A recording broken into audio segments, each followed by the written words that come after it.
नमस्कार, आप सभी का स्वागत है यूथ अध्ययन के चैनल पे। साथियों, एक बार फिर से मैं आप सभी के बीच एसपी पटवारी परीक्षा 2026 के लिए जीके का पार्ट 22 लेके आ चुका हूँ। पार्ट 22 का जो पहला क्वेश्चन है कि चीन की मुद्रा का क्या नाम है। देखिए, what is the currency of China. तो अगर चाइना की करेंसी की बात करें तो उसका नाम है युवान। युवान जो है वो चीन की मुद्रा का नाम है। इस बात को आपने डिटेल से याद रखना है। अच्छा, क्वेश्चन पूछने वाला क्वेश्चन पूछता है कि चीन की एक मुद्रा का नाम युवान है, लेकिन इसकी एक और मुद्रा है, उसका नाम क्या है। तो चीन की दो मुद्रा है, एक युवान है, दूसरी है रेन मिनबी। तो रेन मिनबी और युवान ये किसकी मुद्रा है? तो ये आपकी किसकी मुद्रा है? चीन देश की मुद्रा का नाम है। ये बात आपको डिटेल से इंपॉर्टेंट तरीके से याद रखनी है।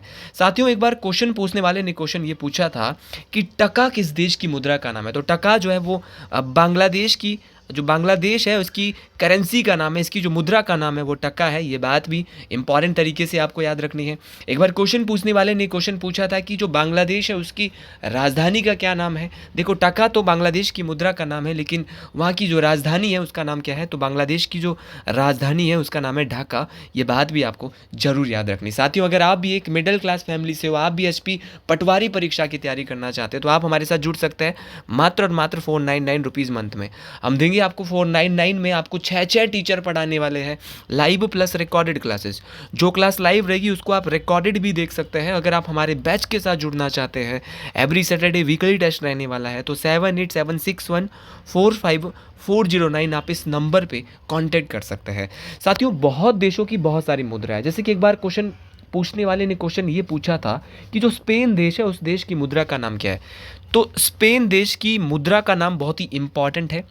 स्पेन देश की मुद्रा का नाम है पेसेटा। क्या नाम है? पेसेटा। तो पेसेटा जो है वो क्या है? तो पेसेटा आपकी स्पेन देश की मुद्रा का नाम है। उसी प्रकार एक बार क्वेश्चन पूछने वाले ने क्वेश्चन पूछा था कि जो आपका वियतनाम देश है, वियतनाम देश की मुद्रा का नाम क्या है। तो वियतनाम देश की मुद्रा का नाम है डांग।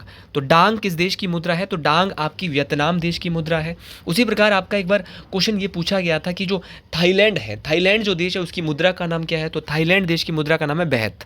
क्या है? बेहत। बेहत कहाँ की मुद्रा है? आपका जो थाईलैंड है, थाईलैंड देश की मुद्रा का नाम बेहत है। एक बार क्वेश्चन पूछने वाले ने क्वेश्चन पूछा था कि आपकी जो ब्राजील देश है, ब्राजील देश की मुद्रा का नाम क्या है। तो ब्राजील देश की जो करेंसी है उसका नाम है रियाल। तो रियाल जो है आपकी ब्राजील देश की मुद्रा है। एक बार क्वेश्चन पूछने वाले ने क्वेश्चन पूछा था कि इराक देश की मुद्रा का नाम क्या है। तो अगर इराक देश की मुद्रा की बात करें तो इराक देश की मुद्रा का नाम है दिनार। यह है आपका दिनार है। उसी प्रकार आपका कई बार परीक्षाओं में पूछा गया है कि आपका जो आपका नेपाल है, नेपाल में क्या चलता है। तो नेपाल में भी रुपया चलता है, पाकिस्तान में भी रुपया चलता है और भारत की मुद्रा का नाम भी रुपया है। हम तो इन तीनों ही देशों में क्या चलता है? आपका रुपया चलता है। एक बार क्वेश्चन पूछने वाले ने क्वेश्चन बहुत ही इंपॉर्टेंट क्वेश्चन ये पूछ लिया कि आपका जो एक देश है और उस देश का नाम है मोरक्को, मोरक्को में क्या चलता है। तो संयुक्त अरब अमीरात में अगर दिरहम चलता है तो मोरक्को में भी क्या चलता है? दिरहम चलता है। तो मेरे साथ ही ये क्वेश्चन आपको इतना ही याद रखना है, ये मोस्ट इंपॉर्टेंट तरीके से आप याद रखिएगा। चलिए जी, अगले क्वेश्चन की ओर बढ़ते हैं और अगला क्वेश्चन इससे भी इंपॉर्टेंट रहने वाला है। क्वेश्चन है कि अंतर्राष्ट्रीय न्यायालय कहाँ स्थित है। देखिए, where is the International Court of Justice located. दुनिया का जो अंतर्राष्ट्रीय न्यायालय है विश्व का, जिसको आप आईसीजे बोलते हैं, इंटरनेशनल कोर्ट फॉर जस्टिस बोलते हैं, ये कहाँ पर है। तो ये अगर इसकी बात करें तो ये नीदरलैंड में है, लेकिन कभी कभार एग्जैक्टली बोला जाता है कि एग्जैक्ट कहाँ पर है। तो ये द हेग नीदरलैंड में। तो द हेग एक जगह है जो कि नीदरलैंड में पड़ती है। यहीं पर आपका दुनिया का सबसे बड़ा न्यायालय, आपका अंतर्राष्ट्रीय न्यायालय है। ये बात आपको जरूर याद रखनी है। एक बार क्वेश्चन पूछने वाले ने क्वेश्चन ये पूछ लिया था कि जो अंतर्राष्ट्रीय न्यायालय है उस पर न्यायाधीशों की संख्या कितनी है। तो अंतर्राष्ट्रीय न्यायालय जो है यहाँ पे कुल न्यायाधीश, टोटल जो जज होते हैं, टोटल जो जस्टिस होते हैं वो 15 जज होते हैं। ये बात आपको जरूर याद रखनी है। अच्छा, इन 15 जजों का कार्यकाल, टेन्योर कितना होता है, ये क्वेश्चन कई बार परीक्षाओं में पूछा गया है। तो अगर बात करें इन जजों की तो ये बात आपको जरूर याद रखनी है कि इन जजों का कार्यकाल जो होता है वो 9 वर्ष होता है। ये बात भी आपको जरूर याद रखनी है। एक बार क्वेश्चन पूछने वाले ने क्वेश्चन ये पूछ लिया था कि अंतर्राष्ट्रीय न्यायालय जो है, इंटरनेशनल कोर्ट फॉर जस्टिस है, इसका कोरम कितना होता है। कोरम होता है गणपूर्ति। जब तक इतने जज नहीं आएंगे तब तक कार्रवाई शुरू नहीं होगी। तो आपको ये बात याद रखनी है कि अंतर्राष्ट्रीय न्यायालय का जो कोरम है वो है 9 न्यायाधीश। कितने न्यायाधीश है मेरे साथी? 9 जज, 9 न्यायाधीश क्या है अंतर्राष्ट्रीय न्यायालय का कोरम है। ये बात भी आपको इंपॉर्टेंट तरीके से याद रखनी है। फिर एक बार क्वेश्चन पूछने वाले ने क्वेश्चन फिर पूछा कि अंतर्राष्ट्रीय न्यायालय की भाषा क्या है। तो यहाँ पे दो प्रकार की भाषाओं का प्रयोग किया जाता है, एक तो है फ्रेंच, मुख्य भाषाओं की बात कर रहा हूँ, एक है अंग्रेजी। तो अंतर्राष्ट्रीय न्यायालय की दो भाषाएं हैं, एक मेरे भाई फ्रेंच है और दूसरी कौन सी है, अंग्रेजी। तो फ्रेंच व अंग्रेजी अंतर्राष्ट्रीय न्यायालय की भाषाएं हैं, ये बात आपको जरूर याद रखनी है। लेकिन एक बार क्वेश्चन पूछा गया था कि अंतर्राष्ट्रीय न्यायालय में, इंटरनेशनल कोर्ट फॉर जस्टिस में एकमात्र भारतीय मुख्य न्यायाधीश कौन है, तो वह है डॉक्टर नगेंद्र सिंह। कौन है आपके, डॉक्टर नगेंद्र सिंह। तो डॉक्टर नगेंद्र सिंह कौन है, तो ये अंतर्राष्ट्रीय न्यायालय में एकमात्र भारतीय मुख्य न्यायाधीश। तो देखो चीफ जस्टिस भी भारत से रहा है और एकमात्र रहा है, क्या नाम है पूछा जा सकता है, तो बोलेंगे डॉक्टर नगेंद्र सिंह है मेरे साथी। कौन है, डॉक्टर नगेंद्र सिंह का नाम आपको याद रखना है। गलती करेंगे तो नंबर कटेंगे, नहीं करेंगे तो फिर आगे जाने वाले और इसी तरह से आपके क्वेश्चन सही होने वाले। वर्तमान में भारतीय न्यायाधीश जो कि अंतर्राष्ट्रीय न्यायालय में है, मुख्य न्यायाधीश चीफ जस्टिस तो एक ही रहा है, डॉक्टर नगेंद्र सिंह। लेकिन मेरे साथी अगर आपसे क्वेश्चन पूछा जाएगा कि न्यायाधीश कौन है, तो न्यायाधीश है आपका दलबीर भंडारी। कौन है आपका, दलबीर भंडारी है मेरे साथी, ये बात आपको याद रखना है। तो वर्तमान में इंटरनेशनल कोर्ट में भारत के न्यायाधीश कौन है, जस्टिस कौन है, तो भैया दलबीर भंडारी का नाम आपको जरूर याद रखना है। ऐसे ऐसे क्वेश्चन मैं आपको बता रहा हूँ जो परीक्षाओं में सीधे आने वाले, और मुख्य न्यायाधीश एक ही रहा है, वो है डॉक्टर नगेंद्र सिंह। और अब दलबीर भंडारी क्या है, वर्तमान में न्यायाधीश है, ये बात आपको जरूर याद रखना है। तो लीजिए जी, अगला क्वेश्चन है कि विश्व में शांति स्थापित करने के लिए पहला अंतरराष्ट्रीय प्रयास कब किया गया। When was the first international effort was established peace in the world. तो विश्व में शांति स्थापित करने के लिए पहला अंतरराष्ट्रीय प्रयास कब किया गया। तो साथियों आपको दो बातें पता होनी चाहिए कि दुनिया के अंदर दो विश्व युद्ध हुए थे। एक युद्ध हुआ था 1914 से 1918। 1914 से 1918 के बीच दुनिया के अंदर क्या होता है, प्रथम विश्व युद्ध होता है। और प्रथम विश्व युद्ध में बहुत सारे लोग मारे जाते हैं और ये बोला जाता है कि दुनिया के अंदर शांति के लिए एक संगठन बनाया जाए, और इस संगठन का नाम क्या था, तो ये पहला कदम 1920 में उठाया गया शांति के लिए। और ये बिल्कुल सही, ऑप्शन डी यहाँ पे बिल्कुल सही हो जाए। लेकिन इस कदम कैसे उठाया, आप हमको ये बता दीजिए। कदम के बारे में आपको एक एक बात पता होनी चाहिए। तो मेरे साथी अगर मैं इस कदम के बारे में आपको बताऊँ तो पहला कदम तो उठाया था 1920 में, फर्स्ट इंटरनेशनल एफर्ट किया था आपका पीस के लिए। तो ये क्या था, लीग ऑफ नेशन। क्या बनाया था, प्रथम विश्व युद्ध के बाद दुनिया के अंदर लीग ऑफ नेशन, हिंदी भाषा में बोले तो राष्ट्र संघ बनाया था, लीग ऑफ नेशन बनाया था। कब बनाया था, एग्जैक्ट बताऊं तो 10 जनवरी 1920 को बनाया था मेरे साथी। 10 जनवरी 1920 को लीग ऑफ नेशन की स्थापना इसीलिए होती है ताकि दुनिया के अंदर कभी भी दूसरा विश्व युद्ध, सेकेंड वर्ल्ड वॉर ना हो। ये बात आपको जरूर याद रखनी है। और इस लीग ऑफ नेशन के प्रमुख कौन थे, किसने बनाया था, ये क्वेश्चन कई बार परीक्षाओं में आया है। तो ये बनाया था वुड्रो विल्सन। किसने बनाया था, जो वुड्रो विल्सन साहब थे, इनके द्वारा सर्वप्रथम बार लीग ऑफ नेशन की स्थापना 10 जनवरी 1920 को की गई थी। और लीग ऑफ नेशन का मुख्यालय कहाँ पर है, कई बार ये क्वेश्चन आया है। तो लीग ऑफ नेशन का मुख्यालय था जेनेवा। कहाँ पे था, जेनेवा, जो स्विट्जरलैंड में पड़ता है, यहीं पर हेडक्वार्टर लीग ऑफ नेशन का मुख्यालय था। कई बार ये परीक्षाओं में पूछा गया है। क्वेश्चन पूछने वाले ने क्वेश्चन एक बार पूछा था कि लीग ऑफ नेशन असफल कब हुआ, जब दुनिया के अंदर दूसरा विश्व युद्ध हुआ। और दूसरा विश्व युद्ध जो दुनिया के अंदर हुआ वो कब से कब तक हुआ, तो वो हुआ था आपका 1939 से 1945। ये बात आपको जरूर याद रखनी है कि सेकंड वर्ल्ड वॉर कब से कब तक, तो 1939 से 1945 के बीच दुनिया के अंदर सेकंड वर्ल्ड वॉर हुआ था। ये बात आपको जरूर याद रखनी है। एक बार क्वेश्चन पूछने वाले ने क्वेश्चन ये पूछा था कि दूसरे विश्व युद्ध के बाद अमेरिका ने क्या गिराए, जापान पे परमाणु बम। तो पहला परमाणु बम अमेरिका ने जापान पे कब गिराया, तो पहला परमाणु बम अमेरिका ने जापान पे गिराया था 6 अगस्त 1945 को। अब आप बोलेंगे कि कहाँ पे गिराया, तो ये गिराया था आपका हिरोशिमा। कहाँ पे गिराया था, हिरोशिमा पे गिराया था। कई बार क्वेश्चन पूछा जाता है कि प्रथम परमाणु बम कब गिराया, तो 6 अगस्त 1945 को गिराया। कहाँ पे गिराया, जापान के हिरोशिमा पे गिराया। फिर बोलते हैं कि इस बम का नाम क्या था, तो इस बम का नाम था लिटिल बॉय।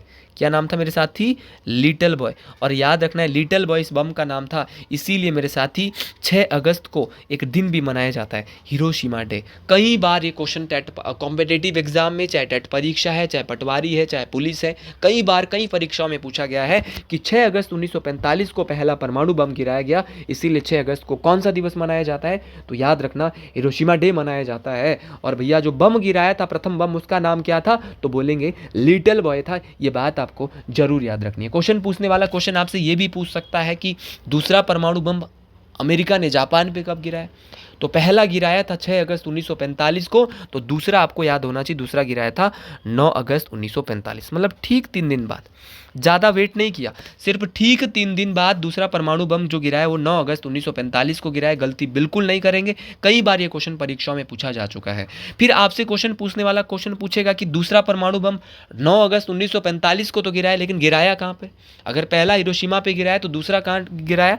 तो आपको डिटेल से याद रखना है कि दूसरा परमाणु बम जो गिराया गया था वो मेरे साथ ही नागासाकी में गिराया गया था। ये बात आपको मोस्ट इंपॉर्टेंट तरीके से याद रखनी है। अच्छा जी, पहले वाले बम का नाम लिटिल बॉय था, तो दूसरे वाले का क्या था? दूसरे वाले का था बहुत ही आसान, फैटमैन, मोटे वाला बम। तो दूसरा परमाणु बम 9 अगस्त 1945 को बम का नाम फैटमैन, गिराया कहाँ पे? नागासाकी पे। इसीलिए 9 अगस्त को कौन सा दिन मनाया जाता है? नागासाकी डे मनाया जाता है। और इसके बाद दुनिया का सबसे बड़ा संगठन शांति के लिए, जो दुनिया के अंदर सबसे बड़ा ऑर्गेनाइजेशन, सबसे बड़ी जो संगठन है वो है यूएनओ, यूनाइटेड नेशन ऑर्गेनाइजेशन, जिसकी स्थापना की गई 24 अक्टूबर 1945 को। तो ये सारी की सारी बातें आपको डिटेल से याद रखना है। तो 24 अक्टूबर 1945 को यूएनओ की स्थापना की गई, क्यों? और इसीलिए 24 अक्टूबर को एक दिन भी मनाया जाता है, संयुक्त राष्ट्र दिवस, यूएन डे। तो ये सारी की सारी बातें आपने ज़रूर याद रखनी है, हर एक बातें बहुत इंपॉर्टेंट है। देखिए, मेरे मुताबिक तो जितनी भी बातें होती है मेरे लिए तो सारी महत्वपूर्ण ही होती है, लेकिन आपके लिए भी बहुत महत्वपूर्ण होने वाली है। आप भी इसी तरह मेहनत करते रहिए, आगे बढ़ते रहिए। चलिए जी, आगे बढ़ते हैं अगले क्वेश्चन की ओर। जी, अगला क्वेश्चन है कि how many elements are required to form a state? कि भाई जो आपका राज्य है, राज्य बनाने के लिए जो है वो कितने तत्वों की आवश्यकता होती है? तो मेरे मुताबिक तो राज्य बनाने की, अगर राज्य बनाना है तो 4 तत्वों की आवश्यकता होगी, 4 जो आपके एलिमेंट्स है उसकी आवश्यकता होगी। अब आप 4 एलिमेंट्स कौन कौन से वो भी पता होने चाहिए। कल के लिए क्वेश्चन आ सकता है, निम्नलिखित में से वो कौन सा नहीं है जो राज्य बनाने के लिए जो है जिसकी आवश्यकता नहीं हो सकती या हो सकती है। तो 4 तत्व कौन कौन से? तो पहला है पॉपुलेशन, जनसंख्या।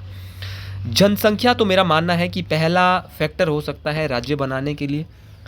दूसरा फैक्टर है आपका निश्चित भूभाग, आपका जो डिफाइंड टेरिटरी। तो डिफाइंड टेरिटरी होगी तो भैया लोगों के रहने के लिए एक निश्चित और परिभाषित जो क्षेत्र होगा वो बहुत आवश्यक है, भूभाग बहुत आवश्यक है।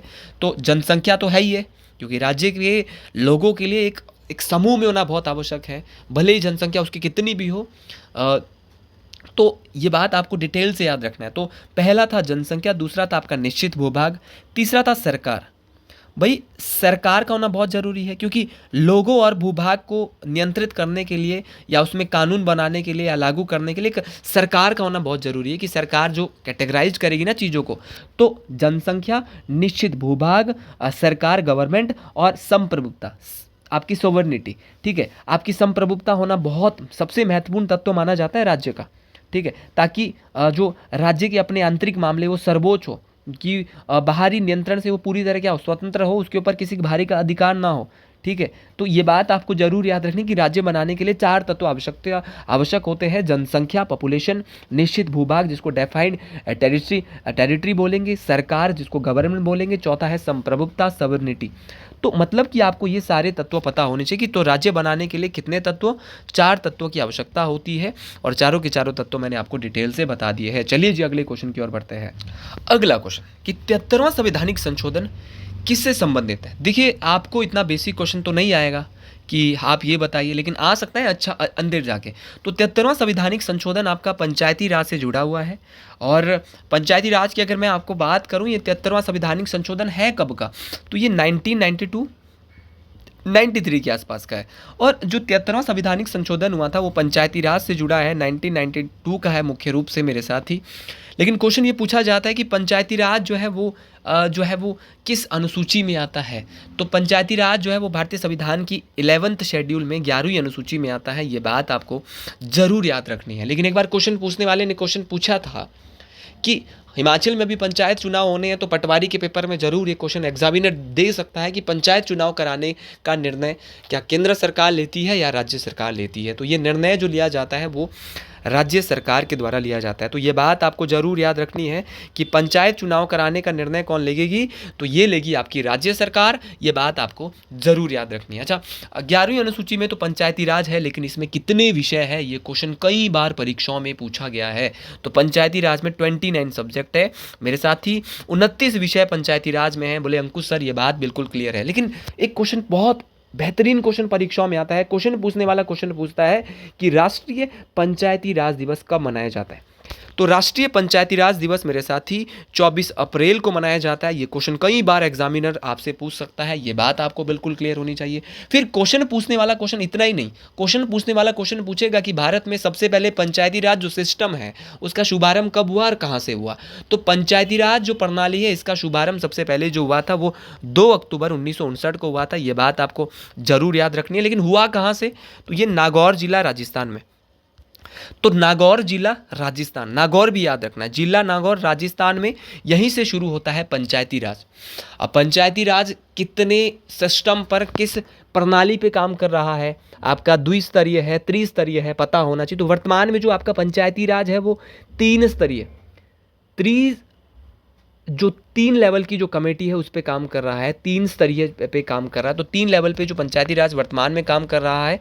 और ये 3 स्तरीय जो पंचायती राज प्रणाली है वो किसने यहाँ पे इसको सर्वप्रथम बनाई थी, तो ये थी बलवंत राय मेहता समिति। कई बार पेपर में क्वेश्चन पूछा गया है कि बलवंत राय मेहता समिति किससे संबंधित है। तो बलवंत राय मेहता समिति त्रिस्तरीय पंचायती राज से संबंधित है, जो कि बोलता है कि ग्राम पंचायत होनी चाहिए, ब्लॉक स्तर होना चाहिए, जिला परिषद होना चाहिए। तो पंचायती राज के 3 स्तर है, किसने बोला, बलवंत राय मेहता समिति ने बोला। तो ये भी आपको जरूर याद रखना है।